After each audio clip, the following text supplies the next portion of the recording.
Pyloric stenosis is a disease in which part of a baby's stomach is blocked or abnormally narrow.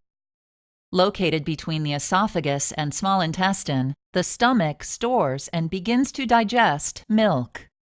Some of the main parts of the stomach are the fundus, the body, the pyloric region, which includes the antrum and pyloric canal, and the pylorus. The wall of the stomach contains several layers of muscle. At the end of the pyloric region, the muscle layer forms a thickened ring called the pyloric sphincter. The pyloric sphincter surrounds an opening to the small intestine called the pylorus. The pyloric sphincter is normally contracted just enough to hold milk in the stomach, while contractions mix and break down the milk. From time to time, stronger waves of stomach contractions push milk out of the stomach. As the pyloric muscle relaxes, milk passes through the pylorus into the small intestine.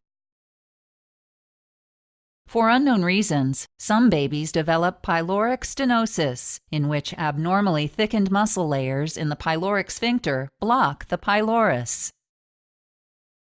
Stomach contractions can't push milk from the baby's stomach through the blocked pylorus. As a result, milk in the stomach can't pass into the small intestine, which causes the baby to forcefully vomit the milk. The vomiting may cause severe dehydration, a condition in which the body loses too much water. Common symptoms of dehydration include sunken eyes, no tears when the baby cries, a sunken soft spot on the top of the head, and urinating less often, or having brown or dark yellow urine. Fortunately, the dehydration is not immediately life-threatening. After the dehydration is treated, the baby will require an operation called a pyloromyotomy to open the blocked pylorus. This operation will be done a month or two after birth when the condition is discovered. Before the operation, the baby will be given general anesthesia to put him or her to sleep for the entire operation. A breathing tube will be inserted through the nose or mouth and down the throat to help the baby breathe during the operation. Commonly, the surgeon will make 3 tiny incisions near or in the belly button and on the right and left sides of the upper abdomen. Then, small tubes for a camera and surgical instruments will be inserted through these incisions. The surgeon will carefully locate the thickened pyloric sphincter. An incision will be made along the outside of the pyloric sphincter. The incision will only pass through the muscle layer, leaving the inner tissue lining intact.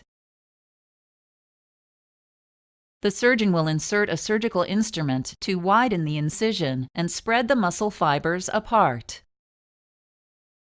This incision, called a pyloromyotomy, will loosen the pyloric sphincter muscle so that stomach contractions will be able to push food through the pylorus into the small intestine.